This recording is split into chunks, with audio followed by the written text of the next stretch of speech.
السلام عليكم ومرحبا بكم في فيديو جديد ووصفة جديدة من وصفات أسماء. وبغيتي شي حاجة راقية وهماوية لطبيلة فطور العيد، ما عليك إلا بهاد الكيكة ديال الكنافة اللي كتجي راقية وهماوية شكلا ومذاقا، كتجي معلكة وما تشبعوش منها.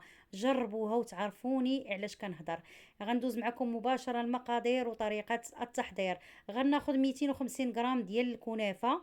بالنسبه للكنافه سولوني عليها البنات في الفيديو السابق ديال الغريبه. بشحال الثمن ديالها؟ خديتها انا ب 30 درهم الكيلو، يعني الرابعه ديالها 250 غرام جات ب 7 دراهم ونص.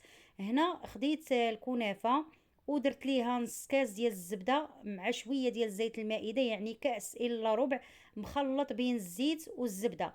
ومن الاحسن الزبده اللي غتخدموا بها تكون الزبده ديال الماكله، يعني ديال الاكل، ماشي العاديه، يعني تكون الماركه اللي مزيانه هكا باش كتجيكم لذيذه الكنافه. صافي غادي نبسسها هكا مزيان حتى كتلبس بهذاك الزيت والزبده. صافي وغادي نحطها في المول. القطر ديال هذا المول 28 سنتيم. غادي نضغط عليها مزيان من الجوانب ومن الوسط حتى كيتغطاو ليا مزيان هذوك الفراغات، باش الحشوه ما كتدخلش فيهم وتحرق في الفران. صافي كنضغطو مزيان وكنقاد من الجوانب حتى غنقادها ونشكل هذيك الحفره تكون مقاده في الوسط. غنحطها جانبا وغادي ندوز الحشوه.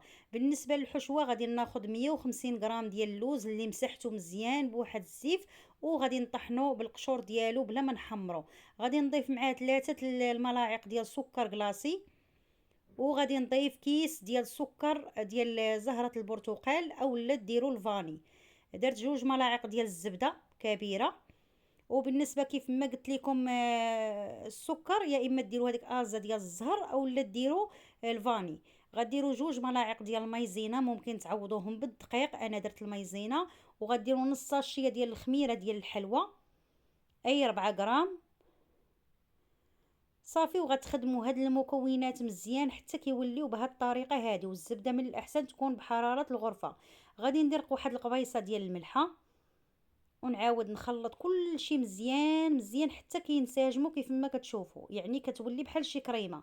وهنا غادي نضيف 2 ديال البيضات حتى كتخلطوا المكونات مزيان، عاد ضيفوا البيض. غندير هنا 2 ديال البيضات، وهنا غادي نخلط يا اما بالطره اولا يعني هاد الملعقه الخشبيه، وغطربوا مزيان مزيان مزيان. تقدروا تستعملوا حتى الباتور اولا الميكسور باش كيتخلطوا هاد المكونات مزيان مزيان. هنا خاص هاد المكونات يرجعوا لينا بحال هكا، بحال الكريمه. صافي وغادي ناخذ المول اللي قاديته فيه الكنافه، وغادي نتكبوا فيه هذاك الخليط كيف ما كتشوفوا. غنسرحوا مزيان مزيان في الجوانب والوسط، ونحاول انني نقادو باش يجي الوجه ديال هاد الكنافه مقاد.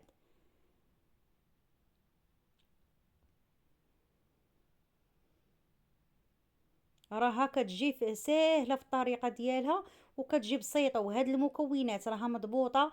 وسولوا عليها يا البنات في الباتيسري اولا في المحلات التجاريه، راها كتباع بثمن غالي، وهي راه المكونات ديالها متواجده في كل بيت.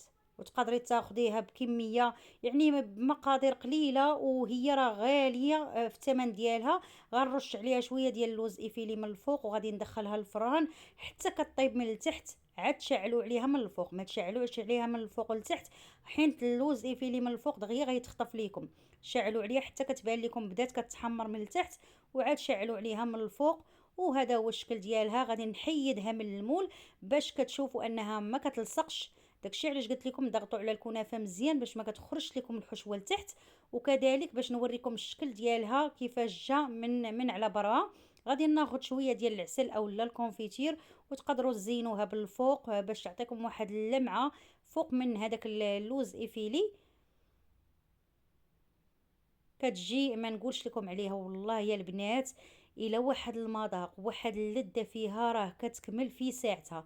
راه ما تقوليش غتكمل في نهارها، غتكمل في ساعتها من كثره اللذه ديالها والبنه ديالها.